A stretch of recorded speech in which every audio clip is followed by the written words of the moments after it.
Hello everyone, welcome to Bargain Gaming, where we can play excellent games without busting our wallets.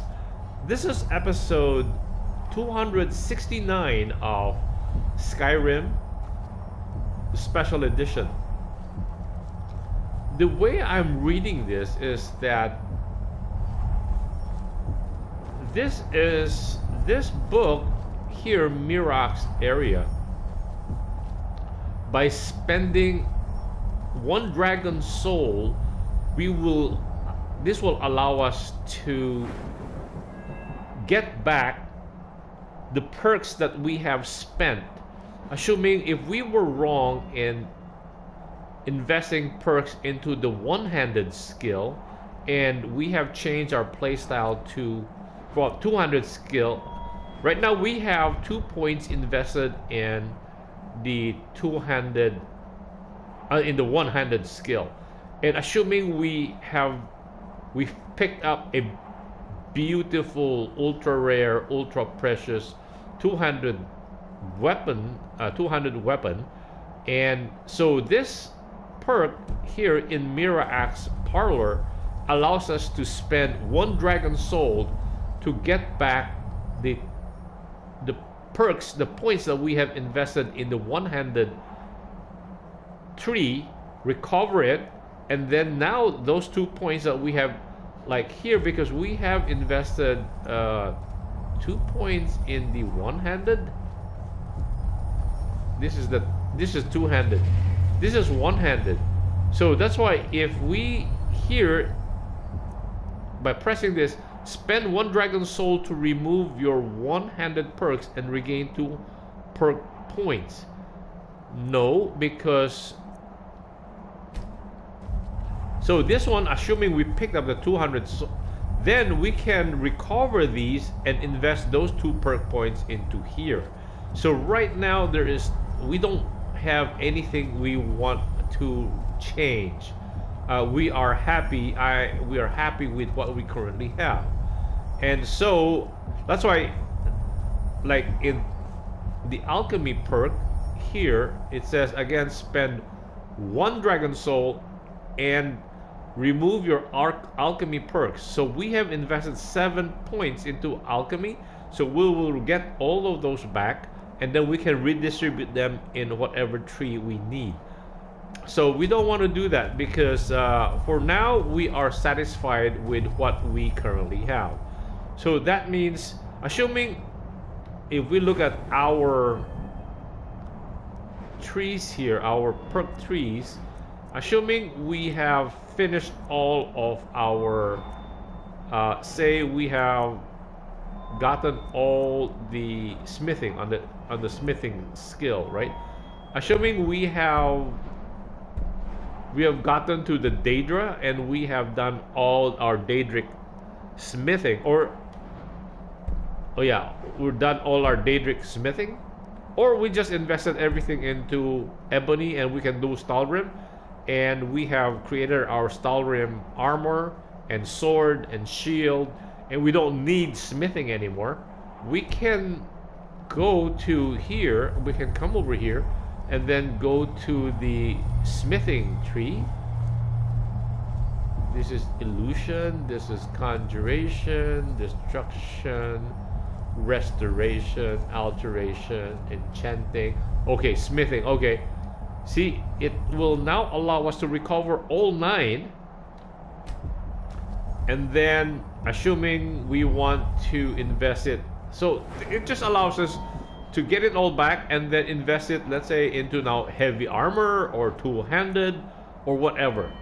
So this is actually a good mechanism for us to re-specialize the way we want to play the game. Assuming from one-handed we want to go two-handed, then we can recover the 2 points we have invested in one-handed and put it into the two-handed. Okay, so we don't want to do that. So we're done with this. We can now return to Solstheim. So this is cool. This is actually very cool. Skull Village near the eastern coast of Solstheim is home to an ancient offshoot tribe of Nords known as the Skull. I wonder if we can recruit the daughter of Storn, right? Because she might not be happy, and then we can ask her to be the steward of our house in... Okay, we're back. Cool. So we have, I guess we have finished the quest line for Mirak. Yes, we have finished Mirak. And then the Chief of Thirst Skull.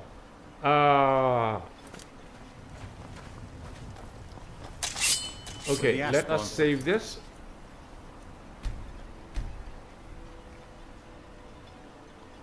Huh.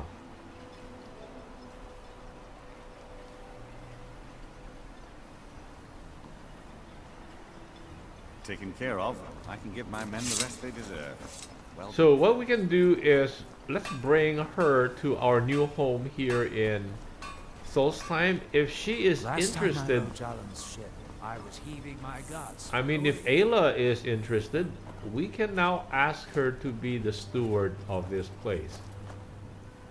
She hasn't said anything, right?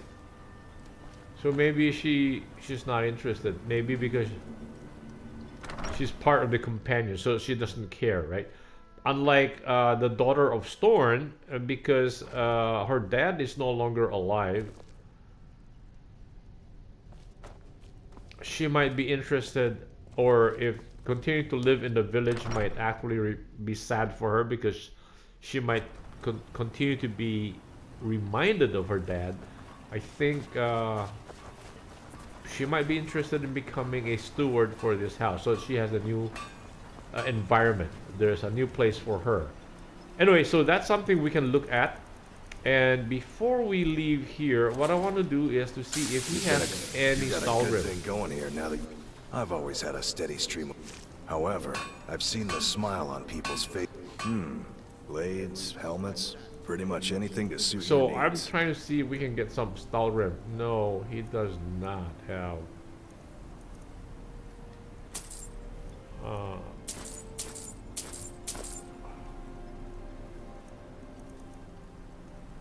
Okay, and then we can sell him the weapons we picked up. Not the ebony. We can always work with ebony. Yeah, like this. Any apparel?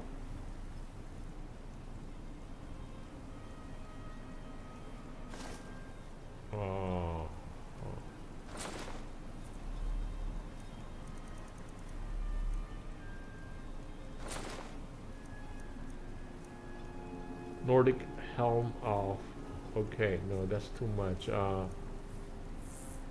Pickpocketing, extreme health, plentiful magicka, vigor. Wow. Virulent stamina poison. Okay.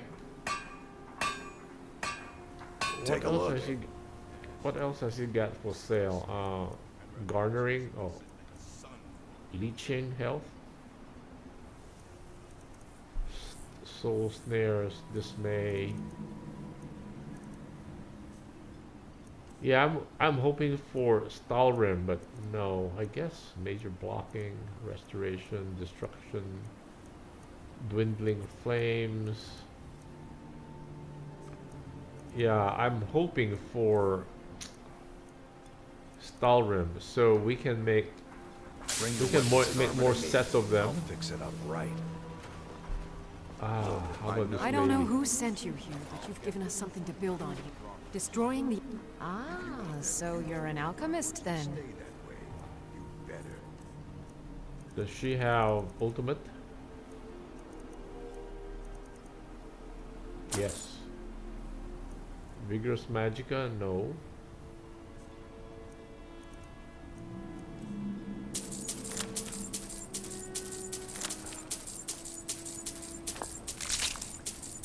And then we can sell her.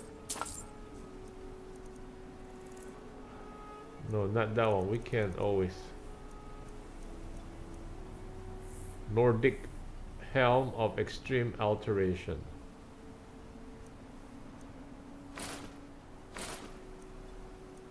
Okay, we can now put Mirak's items into our... Well, how come these have so low values? Only Mirak's face is good. Like, increase your magic by 70 points. Remember, Okay. I have plenty of potions and ingredients. Let's go back to the mainland. And what I want to do is...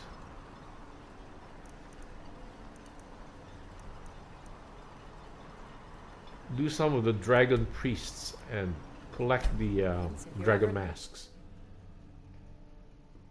Now that, yeah, now that Mirak is gone, I don't have a problem roaming the mainland again, because Mirak won't be there to steal the dragon souls. So we will be absorbing the dragon souls. So, okay, let us...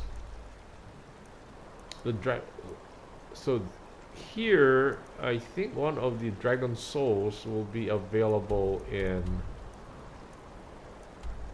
No, that's a Volskig.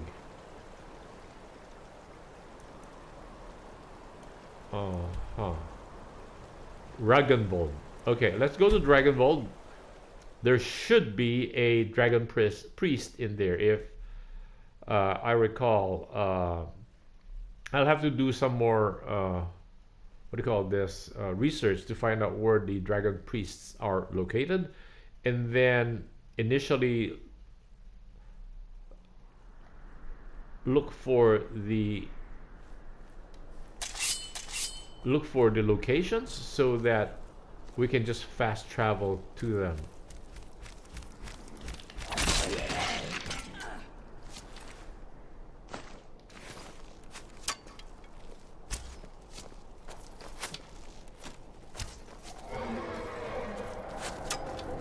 How is she? So she's that way. So she's good in terms of bow. That's why. Ooh, whoa.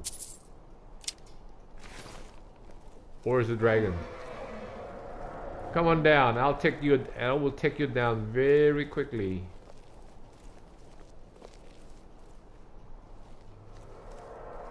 I think there might even be a dragon nest nearby. I think the dragon crater.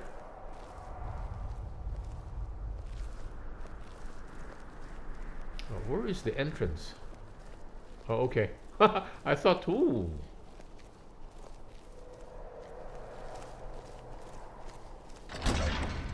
Ragnvald.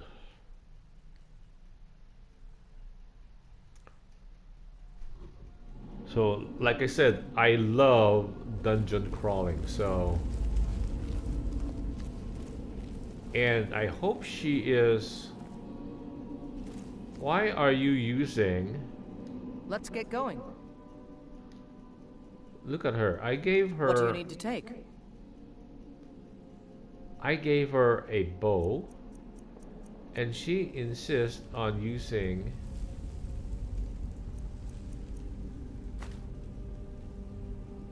the hunting bow. Problem is, if I take her hunting bow... What do you need to take? She uses her sword. I don't understand. Okay, we'll give you back your hunting bow. Right? What do you need to take? We gave her back to her hunting bow, right? Let's go. Okay,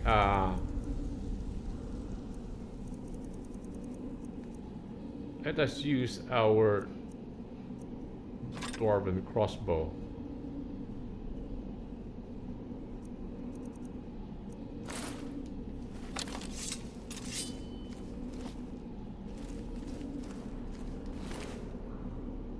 Ooh, black soul gem. Nice. Stamina poison.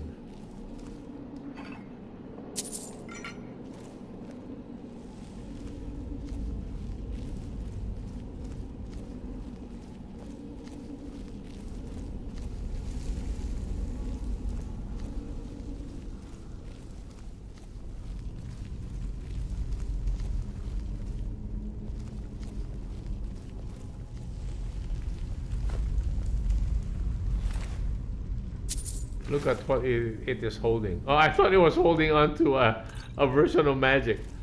It's like holding a bottle of Coke or something. A glass bottle of Coke.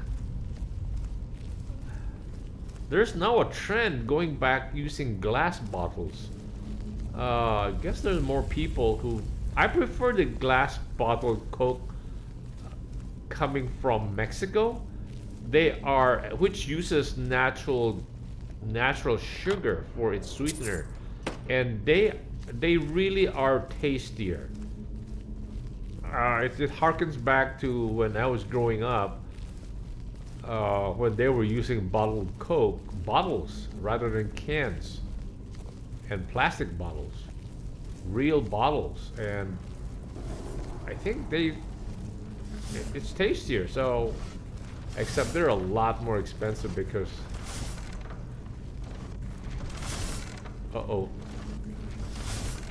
because of the deposits required for... Youch.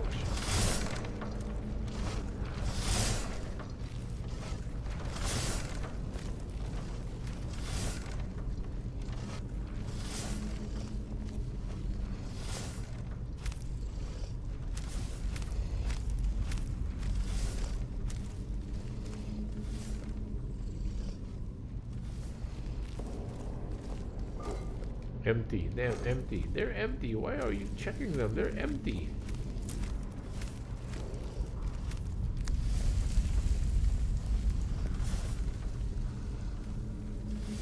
Oh, that is a... We want that. We want the... That's a Dreadlord. We want the soul of that guy.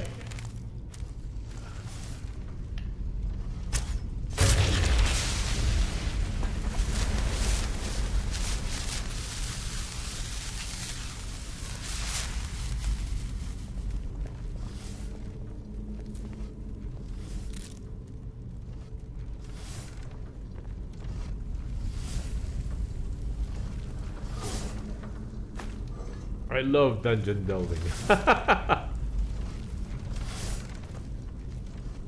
And I have been... I remember when, what was that? Ultima Online first came out. It was fortunate that a good friend of mine was also, was working for EA. In fact, his wife was the, happened to be the secretary for either the CTO or the chief marketing guy of EA. And so when they announced that they were going to release their online game, I asked my friend to ask if his wife could give me a copy of the game. Boy, I got it the next day. I was very impressed. And I played that game, and we were playing that game like crazy. The problem was that because we were in the beta, and that game was always, what do you call this? We always get a reset, meaning we would be playing that game for about 1 day, the whole day, or 2 days, and then the game would reset because they were fixing it because we were in the beta, right? So they keep tinkering with it, and if there's any new changes, then they change it again. So every 2-3 days there will be a reset, and it was a little frustrating in that regard. But it was really a ton of fun because everything was new. We were playing with lots of people, meaning they're like maybe I think close to a few hundred that were involved in that beta, and always something was happening, and there were a lot of new things being introduced. mining, crafting, and then also PK, right? Player killing. PK, the problem with the PK was a major problem because a lot of people love really ganking newbies, and then they will place themselves right there where the spawn points are or where the city gates are, because the PK, you cannot PK players within the city limits. And if you are just some distance away from the city limits on the road where players come out, newbie players come out from the city, oh, you can just, there will be a bunch of people waiting there and just killing all the newbies coming out. And it was just pretty, what do you call this, brutal for newbies because, and well, in fact, really cruel because newbies don't carry much items, so there was no point killing the newbies. You're not getting much items from these guys. They're all starter items, and I guess these guys are just, I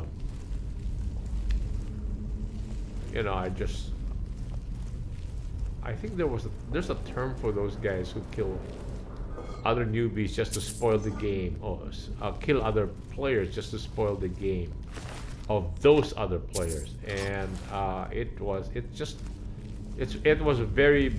pretty bad. Of course, I was ganked a few times. The problem with these gankers were that they will gang up on you. They're not, it's not a one-on-one deal. They just gang up on you. And of course, 2-on-1, no chance.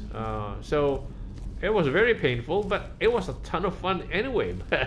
And we kept playing until a lot of the players started grouping together, and then would go out as a group and turn the tables on those PK.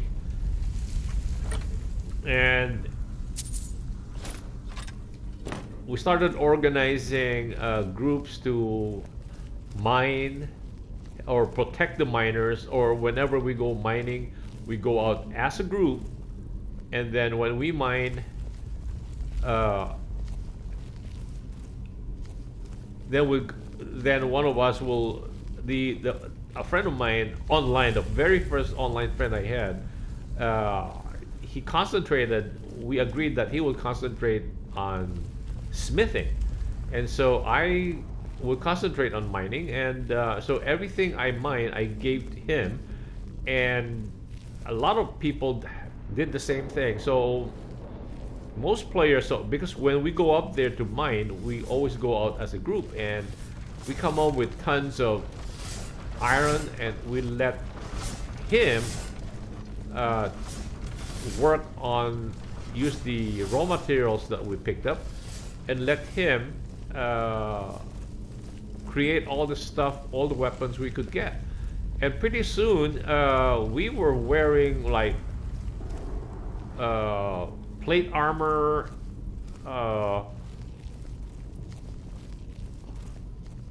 and we had long swords, and so we were pretty awesome looking, although we were still newbies, right? Because we were leveling up in terms of us miners. And since one guy was concentrating on making armor, he was just making armor day and night, and so he became very good. He became like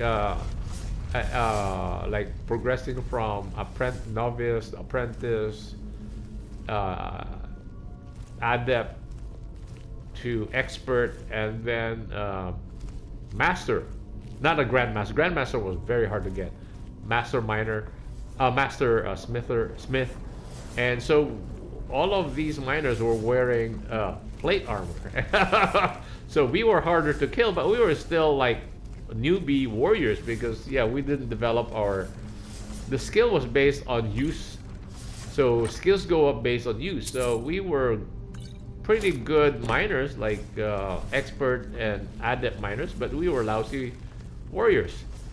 And but we were hard to kill, despite that. So it was still fun. And we gave those PKs a run for their money. And because we have good weapons, we have got halberds, we've got all kinds of nice weapons, but that turned out to be, well, pretty useful for us. Anyway, the problem was that the constant what do you call this, resets. And so, you know, every week or 3 to 4 days, everything would reset, and it was pretty tiresome as a beta tester. Anyway,